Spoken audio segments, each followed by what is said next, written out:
নমস্কার বন্ধুরা, share market বেসিকের পক্ষ থেকে আমি অঞ্জন দত্ত আর একটা নতুন ভিডিও নিয়ে চলে এলাম। আজকে আমাদের টপিক হচ্ছে ভলিউম। ভলিউম নিয়ে কারা কাজ করে? যারা সাধারণত পজিশনাল ট্রেডার হয়, ঠিক আছে। ডে ট্রেডাররা খুব একটা ভলিউম দেখে মানে অতটা তাদের ক্ষেত্রে ইম্পর্টেন্ট না, কিন্তু পজিশনাল ট্রেডারদের কাছে ভলিউম একটা খুব ইম্পর্টেন্ট ইন্ডিকেটর। কারণ ভলিউমের মাধ্যমে পজিশনাল ট্রেডাররা বুঝতে পারেন যে তারা কোনো একটা স্টক কখন বাই করবেন, ঠিক আছে, কখন সেল করবেন, কখন এটা ব্রেকআউট আসছে কোনো একটা স্টকের মধ্যে, কখন কোনো একটা স্টকে ব্রেকডাউন যাচ্ছে, ওকে, বা কখন কোনো জায়গায় একটা ফলস ব্রেকআউট বা ফলস ব্রেকডাউন হচ্ছে। এই ব্যাপারগুলো কিন্তু এই ভলিউম থেকে বোঝা যায়, ঠিক আছে। তাহলে ভলিউম ব্যাপারটা কি? ভলিউম ব্যাপারটা হচ্ছে যে কোনো একটা পার্টিকুলার স্টক কতজন ক্রেতা কিনছে অথবা বিক্রি করছে, ঠিক আছে। ভলিউম বলতে কি বোঝায়? কতজন ক্রেতা এটা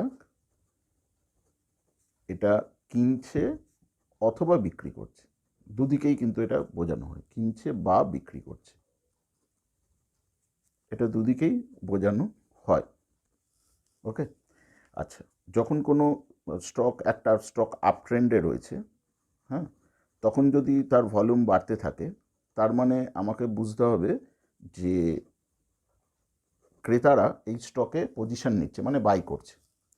আবার যদি কোনো একটা স্টক ডাউন ট্রেন্ডে চলে আসে, ডাউন ট্রেন্ডে চলতে থাকে এবং তার যদি ভলিউম বাড়তে থাকে, তাহলে বুঝতে হবে যে বেশি মানে যারা যে সমস্ত শেয়ার হোল্ডারদের কাছে অলরেডি ওই শেয়ারটা ছিল, তারা কিন্তু ওই শেয়ারটাকে তারা সেল করে দিচ্ছে, ঠিক আছে। তাই দুদিক দিয়েই কিন্তু বাই এবং সেল দুদিকেই কিন্তু ভলিউম ইনক্রিজ করে, কিন্তু দুটোর ইমপ্লিকেশন আলাদা, এটা একটু আমাদের বুঝে নিতে হবে, ঠিক আছে। আচ্ছা, পজিশনাল ট্রেডার বা ডে ট্রেডাররা দেখবেন যখন কোনো স্টক নিয়ে কাজ করেন, তখন তারা একটা কথা প্রায়ই বলেন যে লিকুইডিটি স্টকে আপনারা কাজ করবেন, ঠিক আছে।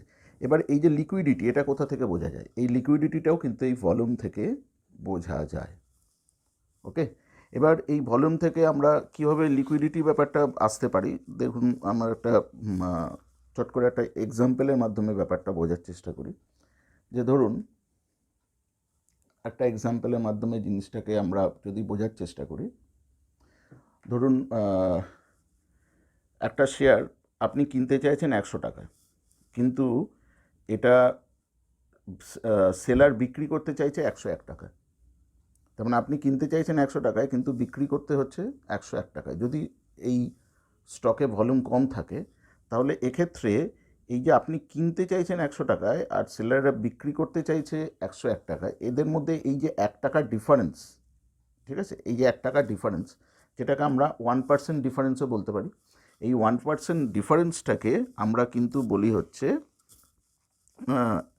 বিড আক্স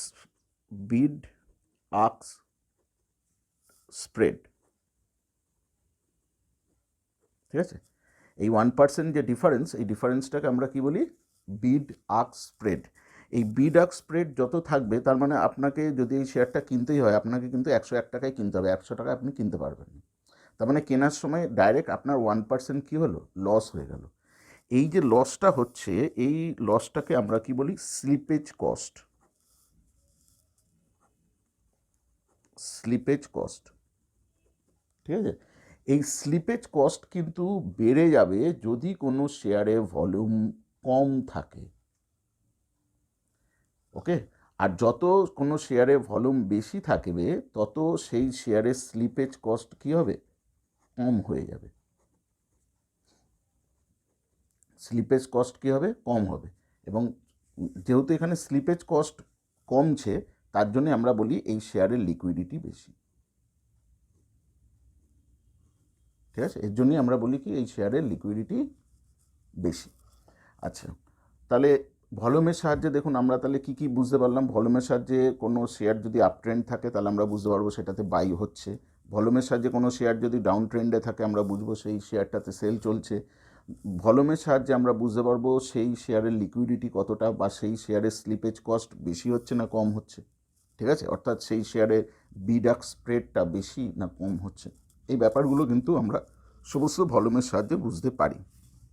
এবার জাস্ট আমি দুটো জিনিস বলে দিই যে ফলস ব্রেকআউট কীভাবে ধরবেন আর এমনি ব্রেকআউট কীভাবে ধরবেন। ধরুন একটা স্টক মোটামুটি আমরা একটু হাতেই এখানে দেখিয়ে দিচ্ছি যে ধরুন একটা স্টক এইভাবে নিচের দিকে নামছিল, নামতে নামতে আবার এরকমভাবে উপর দিকে উঠে আবার এরকমভাবে নিচের দিকে নেবে, আবার এরকমভাবে উপর দিকে উঠছে। তাহলে মোটামুটি আপনি বুঝে যাচ্ছেন যে এইটা হলো এই স্টকের একটা রেজিস্ট্যান্স ব্যাপারটা যদি না জানেন তাহলে আমার আগের ভিডিওটাকে আপনারা দেখতে পারেন, ওখানে আমি রেজিস্ট্যান্স সাপোর্টটাকে বুঝিয়েছি। আর এটাকে আমরা বলতে পারি ওই শেয়ারের সাপোর্ট হলো।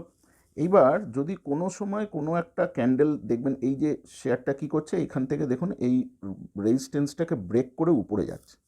এবার যখনই এটাকে ব্রেক করছে অনেক ট্রেডার এই সময় এখানে পজিশন নিয়ে নেন, কিন্তু এই পজিশনটা নেওয়াটা সঠিক হলো কি হলো না এটা কনফার্ম করবে কে? ভলিউম। দেখবেন এর নিচে যে কোনো চার্টে এর নিচে দেখবেন এরকম ভলিউম দেখা যাচ্ছে, এরকম করে ভলিউম আছে, ঠিক আছে। যদি এর রেসপেক্টে যে ভলিউমটা আছে এই ভলিউমটা যদি আগেকার যা ভলিউম আছে তার থেকে অনেকটা বেশি থাকে, তাহলে বুঝবেন যে এইখানে যে রেজিস্ট্যান্সটাকে যে ক্রস করলো শেয়ারটা, এটা একটা কনফার্ম বাই। অর্থাৎ যদি আপনি এখানে বাই করেন তাহলে দেখবেন এই শেয়ারটা আগামী দিনে কিন্তু আরও উপরের দিকে চলে যাবে এবং উপরের কোনো একটা রেজিস্ট্যান্স লেভেলে সে কিন্তু ধাক্কা খাবে। অর্থাৎ এই শেয়ারটা কী রয়েছে? আপ ট্রেন্ডে রয়েছে, এবং সেটাকে কনফার্ম করছেন কার মাধ্যমে? এই ভলিউমের মাধ্যমে আপনি কনফার্ম করছেন, ঠিক আছে। ঠিক একই রকমভাবে আমরা যদি ধরে নিই যে একটা শেয়ার এরকম নিচের দিকে নামছিল, আবার কিছুটা উঠছে, আবার কিছুটা নামছে, আবার উপরে উঠে কিছুটা এরকমভাবে নামছে, এরকমভাবে একটা শেয়ার মোটামুটি ডাউন ট্রেন্ডের দিকে চলছে, ঠিক আছে। তাহলে আমরা মোটামুটি এর একটা ধরে নিন এইটাকে আমরা ধরছি এর রেজিস্ট্যান্স লাইন আর এটাকে ধরছি ধরুন সাপোর্ট। এটা রেজিস্ট্যান্স, এটা সাপোর্ট, ঠিক আছে। এইবার যদি এইটা এরকম করতে করতে কোনোভাবে সাপোর্টটাকে ভেঙে দেয়, তখন অনেক সেলার আছেন, অনেক ট্রেডার আছেন এই জায়গায় এই শেয়ারটাকে শর্ট সেল করে দেন, বা যাদের কাছে পজিশন আছে তারা এটাকে বিক্রি করে বেরিয়ে যান, কারণ তারা জানেন আগামী দিনে এই শেয়ারটাকে আমি আরও অনেক নিচে পাবো, তখন নিতে পারবো, ঠিক আছে। কারণ আমি যদি ধরে রাখি তাহলে আমাকে এই লসটা দেখতেই হবে, ওকে। কিন্তু এটা যে সত্যি সত্যি এটা নিচের দিকে নামবে কি না এটাকে কনফার্ম করবে কে? ভলিউম দেখবেন আগে এরকম চলতে থাকলে ঠিক এই পার্টিকুলার জায়গায় এসে ভলিউমটা অনেক বেশি থাকবে। ভলিউমটা যদি এটাকে কনফার্ম করে তাহলে জানবেন আগামী দিনে এই শেয়ারটা কিন্তু আরও অনেক নিচের দিকে নেমে যাবে, ওকে। তাহলে ভলিউমের সাহায্যে কোনো শেয়ার একটা আপ ট্রেন্ডে আছে সেটা রেজিস্ট্যান্সকে ছাড়িয়ে যাবে কিনা এবং সেখানে আমরা পজিশন নেবো কিনা, কোনো একটা শেয়ার ডাউন ট্রেন্ডে থাকলে ভলিউমের সাহায্যে আমরা বুঝতে পারি আমরা সেই শেয়ারটা থেকে বেরিয়ে যাব কিনা বা ওই শেয়ারটাকে শর্ট সেল করবো কিনা, এটা বোঝা গেল। আর ফলস ব্রেকআউট আর ব্রেকডাউনের ব্যাপারটা হচ্ছে যে ধরুন একটা শেয়ার এরকমভাবে ঠিক আগের মতোই এরকমভাবে গিয়ে এরকমভাবে নিচের দিকে নেবে আবার উপর দিকে উঠছিল, এখানে আপনি একটা রেজিস্ট্যান্স লেভেল টেনে রেখেছেন, এটাকে সাপোর্ট লেভেল টেনে রেখেছেন, কিন্তু যখন এবার ধরুন একটা ক্যান্ডেল এটাকে উপর দিকে উঠলো, ঠিক আছে, আপনি কনফার্ম হলেন যে এই জায়গাটা ব্রেকআউট হচ্ছে, কিন্তু দেখা গেল যে আগে এই শেয়ারটার ভলিউম ধরুন এরকম চলছিল, এর রেসপেক্টে এর যে ভলিউম সেটা এরকম হলো, তার মানে কি দেখুন এই ভলিউমটা কিন্তু সিগনিফিক্যান্ট নয়, এই ভলিউম যেমন সিগনিফিক্যান্ট হয়েছিল এই ভলিউমটা কিন্তু সিগনিফিক্যান্ট নয়। তার মানে বুঝতে হবে যে এখানে এটা হয়তো রেজিস্ট্যান্সকে ব্রেক করছে কিন্তু এটা একটা ফলস ব্রেকআউট। তাহলে যখনই আপনি ভলিউমটাকে এর সাথে দেখবেন যে ভলিউম কম আছে, এখানে কিন্তু পজিশন নেওয়া আপনার উচিত হবে না। কারণ কি হবে, যদি আপনি পজিশন নেন তাহলে দেখবেন এটা একটু উপর দিকে যাবে তারপর আবার নিচের দিকে চলে আসবে, এ কিন্তু উপরে গিয়ে সাস্টেন করতে পারবে না, কারণ এর ভলিউম একে সাথ দিচ্ছে না, ঠিক আছে। তার জন্য এটাকে আমরা কি বলতে পারি? False breakout. এবার এই ফলস ব্রেকআউট হচ্ছে কি হচ্ছে না এটাও কিন্তু আপনি কার মাধ্যমে বুঝবেন? এই ভলিউমের মাধ্যমে বুঝবেন। তাই ভলিউম পজিশনাল ট্রেডার এর ক্ষেত্রে একটা মানে খুব ইম্পর্ট্যান্ট একটা ইন্ডিকেটার, যার মাধ্যমে এই ফলস ব্রেকআউট বা ব্রেকডাউন হচ্ছে কিনা সেটাকেও তারা কনফার্ম করতে পারেন, ওকে।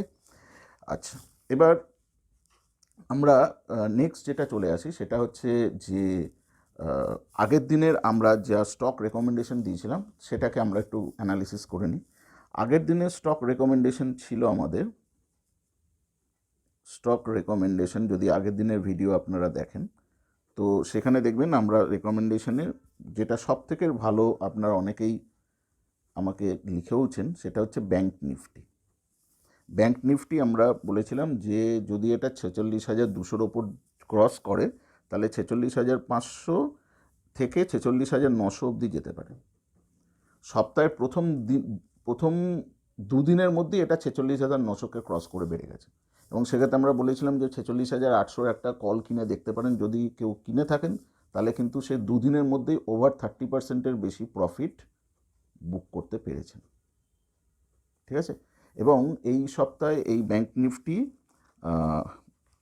47,190 এটা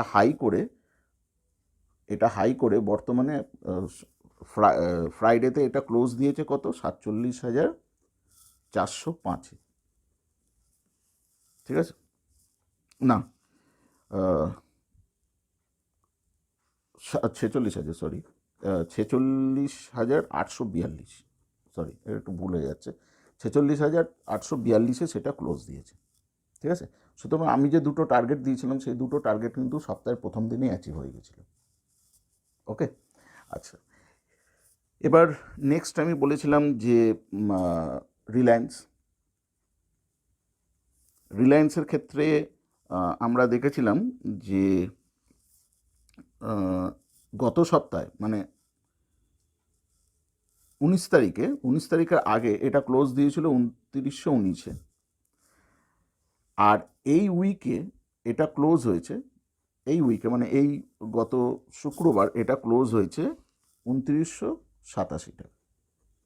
তাহলে আমরা যদি শুধু এখান থেকে এইটুকুনি মুভটাকেই দেখি তাহলে আমরা এখানে দেখতে পাচ্ছি 2.32%-এর একটা গেন কিন্তু হয়ে গেছে। আমি সেটা বলেছিলাম যে এই মাসের শেষে অথবা সামনের মাসের ফার্স্ট উইকের মধ্যে আপনি একটা 2 থেকে 3%-এর গেন পেতে পারেন। সেটা কিন্তু এই সপ্তাহেই এই গেনটা আপনাকে দিয়ে দিয়েছে। এবার আমরা চলে আসি নেক্সট টাটা পাওয়ারের ক্ষেত্রে। টাটা পাওয়ারের ক্ষেত্রে যদি আমরা দেখি তাহলে গত সপ্তাহে এটা ক্লোজ দিয়েছিল 376-এ, আর এই উইকে সেটা ক্লোজ দিয়েছে 378। তাহলে বুঝতেই পারছেন খুব একটা বিশেষ কিছু চেঞ্জ হয়নি, এখানে খুব একটা কোনো প্রফিট লস এরকম কিছু হয়নি। এই স্টকটার প্রতি আমাদের নজর থাকবে, আমরা দেখব যে মোটামুটি কামিং উইক এবং তার পরের উইকে এই স্টকটা কেমন পারফর্ম করে। এরপর যদি আমরা চলে আসি কোল ইন্ডিয়া। কোল ইন্ডিয়া লাস্ট উইকে ক্লোজ দিয়েছিল 480, আর এই উইকে ক্লোজ দিয়েছে 443। তার মানে শেয়ারটার কিন্তু প্রাইস কমে গেছে। ঠিক আছে, এই শেয়ারটার ওপরও আমাদের নজর থাকবে কামিং উইক এবং তার পরের উইকে। এই শেয়ারটা থেকেও আশা করছি একটা 2%-এর মতো প্রফিট এবং টাটা পাওয়ারে 2 থেকে 3%-এর মতো একটা রিটার্ন আপনারা পেয়ে যেতে পারেন। আর রিলায়েন্স তো এখন মেনলি রিলায়েন্স আর এলটি মার্কেটটাকে হোল্ড করে রেখেছে, সুতরাং রিলায়েন্স যদি আপনাদের কাছে থেকে থাকে 2919-এ কেনা, এটা যদি থেকে থাকে মোটামুটি 3,000-এর ওপর আমরা মানে 2%-এর গেনটা ধরে নিন, 3 to 4%-এর গেন আপনারা সামনের সপ্তাহ বা তার পরের সপ্তাহে দেখতে পারেন। তবে বরাবরের মতো এবারেও একটা ডিসক্লেমার দিয়ে রাখি যে এইগুলো আমার কোনো বাই রেকমেন্ডেশন বা এরকম কিছু না, আমি আপনাদের জাস্ট এটা বলছি, এটাকে আপনারা ওয়াচে রাখুন, ওয়াচ লিস্টে রেখে রাখুন এবং এটাকে ফলো করতে থাকুন। কিনবেন তখনই যখন আপনার ফিনান্সিয়াল অ্যাডভাইজার এটাকে কিনতে বলবে, আমার কোনো কলে শেয়ার কেনা বা বেচা করবেন না। এইবার আমরা চলে আসি এই উইকের কল, যদি আমরা এই উইকের স্টক রেকমেন্ডেশনে চলে আসি তাহলে আমরা দেখি। তার আগে আরেকটা কথা বলে রাখি, তার আগের উইকে আমরা বলেছিলাম ডক্টর লাল প্যাথল্যাব। দেখবেন আমার ফার্স্ট ভিডিওটা, এটা আমার থার্ড ভিডিও হচ্ছে, ফার্স্ট ভিডিওতে আমরা রেকমেন্ড করেছিলাম লাল প্যাথল্যাব এবং সেখানে খেয়াল করে দেখবেন আমি দুটো টার্গেটের কথা বলেছিলাম, একটা 2500, একটা 2525। 2500টা এর আগের উইকেই ও টার্গেট অ্যাচিভ করে দিয়েছিল, তারপরে কিছুটা নেমে এসেছিল। এই উইকে ও কিন্তু হাই করেছে, ঠিক 2525-এই হাই করেছে, করে এখন সেই শেয়ারটা লাস্টে এসে ক্লোজ দিয়েছে 2449, ঠিক আছে। এই 2449 এটাও একটা গুড বাইং রেঞ্জ, এখানেও বাই করে এটা দেখতে পারেন। এই স্টকটা কিন্তু সুযোগ পেলেই মোটামুটি 2500, 2525, 2540 অবধি যেতে পারে, ঠিক আছে। এটাকেও আপনারা ওয়াচ লিস্টে রেখে দেখতে পারেন। তাহলে এটার ক্ষেত্রেও আমার দুটো টার্গেট কিন্তু অ্যাচিভ হয়ে গেছে। নেক্সট আজকের আমরা এ সপ্তাহে যদি আমরা রেকমেন্ডেশন চলে আসি, হ্যাঁ, এই উইকের রেকমেন্ডেশনে যদি আসি, তাহলে এই উইকের রেকমেন্ডেশনে আমরা যেটা বলবো সেটা হচ্ছে নাম্বার 1, বাই জাস্ট ডায়াল, ঠিক আছে। কোন রেঞ্জে বাই করবেন? এটা বাই করবেন 925 থেকে 930 মধ্যে, এটাকে বাই করার চেষ্টা করবেন। 925 to 930 মধ্যে বাই করার চেষ্টা করবেন এই প্রাইসের মধ্যে। এখন মনে হয় 930 এরম আশেপাশে কোথাও দামটা রয়েছে। 925 to 930 মধ্যে বার করার চেষ্টা করবেন। মোটামুটি এটা একবার 1000 লেভেলে যাবে, ঠিক আছে। এবং টাইম লিমিটটা 20 থেকে 20 to 30 days, within 20 to 30 days, ঠিক আছে। 1000 লেভেলে একবার কিন্তু ও টাচ করবে এবং 1000-এর পরেও যাবে, কিন্তু 1000 লেভেল একবার ও কিন্তু 20 থেকে 30 দিনের মধ্যে ঘুরে আসবে। সুতরাং যদি এই লেভেলে আপনারা কিনে নিতে পারেন তাহলে কিন্তু একটা মোটামুটি 7.5%-এর গেন আপনারা এখানে দেখতে পাবেন। সেকেন্ড হচ্ছে ব্যাংক নিফটি। ব্যাংক নিফটির ক্ষেত্রে মোটামুটি ব্যাংক নিফটিটা এখন কিছুটা কমে গেছে। মোটামুটি আমরা একটা রেঞ্জ বলে দিচ্ছি 47,077, ঠিক আছে। যদি এর ওপর ক্লোজ হয়, এর ওপর ক্লোজ হয়, ভালো করে দেখে নেবেন। যদি এর ওপর ক্লোজ হয় তবেই এটাতে পজিশন নেবেন না, যারা অপশানে কাজ করেন তবেই এটাতে পজিশন নেবেন। যদি একমাত্র 47077-এর উপর ক্লোজ হয় তো তবেই পজিশন নেবেন। উপরের দিকে মোটামুটি আপনি 400 থেকে 500 পয়েন্টের একটা মুভমেন্ট দেখতে পাবেন, ঠিক আছে। উপরের দিকে 400 থেকে 500 পয়েন্টের একটা মুভমেন্ট আপনি দেখতে পাবেন, মানে আবার প্রায় টাকা রিটার্ন প্রায় 20 থেকে 25%-এর কাছে একটা রিটার্ন পেয়ে যাবে, ঠিক আছে। তবে এইটাকে মাথায় রেখে চলবেন, এটার ওপর ক্লোজ দিলে তবেই কিন্তু এই স্টকে এন্ট্রি নেবেন। তার আগে এই স্টকটা বলছি, সরি, এই ব্যাংক নিফটিতে আপনারা এন্ট্রি নেবেন, তার আগে নয়। মোটামুটি উপরে 400 থেকে 500 পয়েন্টের একটা মুভমেন্ট আমরা আশা করছি। ওকে, তো আজকে এই পর্যন্ত। আশা করি আপনাদের আগামী সপ্তাহে ট্রেডিংও ভালো যাবে, আর ভালো থাকবেন, ভালোভাবে ট্রেডিং করবেন। নমস্কার।